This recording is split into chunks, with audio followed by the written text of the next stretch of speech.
1 2 3 আপনার যদি থাকে কৈতর বা কৈতরি জলদি চলে আসেন মেঘের ছায়া রেস্টুরেন্টে তাড়াতাড়ি। কাপলদের জন্য বেস্ট একটা রেস্টুরেন্ট, কিভাবে আসবেন, কত টাকা খরচ, সকল বিস্তারিত থাকবে আজকের ভিডিওতে। এক্সট্রা ক্লাসের জন্য তো একদমই পারফেক্ট। আসসালামু আলাইকুম, আমি রবিন। তো প্রথমে আপনাদের চলে আসতে হবে কোনাবাড়ি, আর সাথে আছে আমার টুনটুনি। চলেন সামনের দিকে দৌড় মারি। তো কোনাবাড়ি থেকে চৌরাস্তার ফ্লাইওভার যেখানে শেষ হয়েছে সেখান থেকে 2-3 মিনিট সামনে গেলে পেয়ে যাবেন এই রুবেল পাম্প। তো রুবেল পাম্পের সাথে শিকদার ফায়ারের পাশ দিয়ে দেখবেন নিচের দিকে এই রাস্তাটা গেছে। রাস্তা থেকে নিচে নেমে সামনে তাকালেই পাবেন বাইমাল ঈদগাহ, তার পাশে ওই যে কোনাবাড়ি মেঘের ছায়া রেস্টুরেন্ট।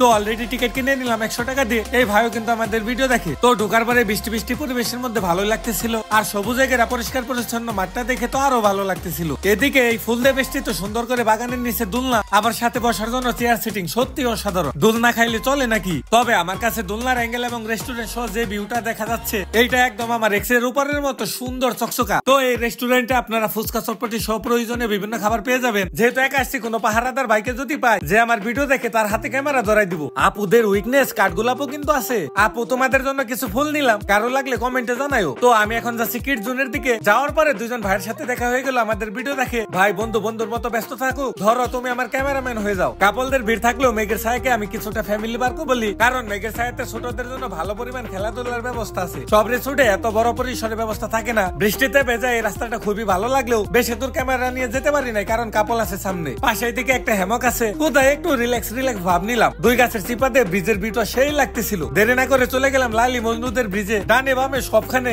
জোড়া আর জোড়া, আর আমি এদিকে একা। দুঃখে ঠেলায় মনে হয় লাভমারি নদীতে। এদিকে ভাবছিলাম ওইটা হাঁস, পরে দেখে উমা উড়াল মারে। ক্যামেরাটাও বেশি দূর নিতে পারে না, কারণ ওই সাইডেও কাপল ছিল। এই সুন্দর পরিবেশেও এক জোড়া কৈতরি বসেছিল। উনাদের বললাম একটু সরেন, একটা ক্লিপ নেই। উনাদের সরাইছি দেখে মনে হয় পিচ্ছিল খাইছি, আবার মাথায় বাড়িও খাইছি। যাই হোক, জায়গাটা কিন্তু ভালো লাগছে একদম। এর পাশে আবার সুন্দর আর একটা ব্রিজ। আজ তুমি থাকলে শুটিং করতাম ব্রিজে দৌড় মেরে। এখান থেকে ভিউটা দেখলে বুঝতে পারবেন বেশ ন্যাচারাল কিন্তু এই রিসোর্টটা। এই রিসোর্টের বিশেষত্ব জায়গায় বসার জায়গা এবং আশেপাশের পরিবেশ অনেকটাই ন্যাচারাল। এই রিসোর্টের আরেকটা পার্ট আছে, সেদিকে যাচ্ছে, এদিকেও কাপল দিয়ে ভরা। সেফ ভাবে যাচ্ছি যাতে কেউ ভিডিওতে না ওঠে। আমার তো আর কেউ নয়, সেজন্য একা একা বসে বসে পরিবেশটা উপভোগ করতেছিলাম। বৃষ্টি হওয়াতে একটু বেশি ভালো লাগতেছিল। ওইদিকে টায়ার দিয়ে দেখি দোলনা বানানো, আবার পাশে বসার জায়গা। আজকে বৃষ্টি দেখে মনে হচ্ছে কাপল একটু কম। তো আমি টায়ার দিয়ে বানানো দোলনায় বসতে গিয়ে দেখি পানিতে ভরা। তাতে কি পানি বের করে হলো দোলনায় দুল খাবো? আজ কেউ নেই পিছন থেকে ধাক্কা দেওয়ার। হায় রে আফসোস। রিসোর্টের ভিউটা দেখলে মনে হবে কোন গ্রামে বসে আছেন। আর এদিকে বসার জায়গাতে যারা ছিল আমাকে দেখে সবাই উঠে গেছে। আরে ভাই, আমি তো এসব ভিডিও নেই না, ভয় পাওয়ার কি আছে? বেশ কিছু কাপল আমাকে চিনে ফেলছে, আবার বলছে ভাইয়া ভিডিও দেখি। হাই রে কপাল, আজ তুমি থাকলে তোমাকে নেবো সেও অনেক সুন্দর সময় কাটাইতাম গো। কিন্তু ময়নার মাও তুমি যে কার খাসারা তার খাও। আর এক্সট্রা ক্লাসের জন্য যে সেলাই পার, এই যে দেখেন প্রমাণ। কোন আপু যেন এক্সট্রা ক্লাসের মাধ্যমে তার টিচারের কাছ থেকে ম্যাথ করে রেখে গেছে। ভাই তারা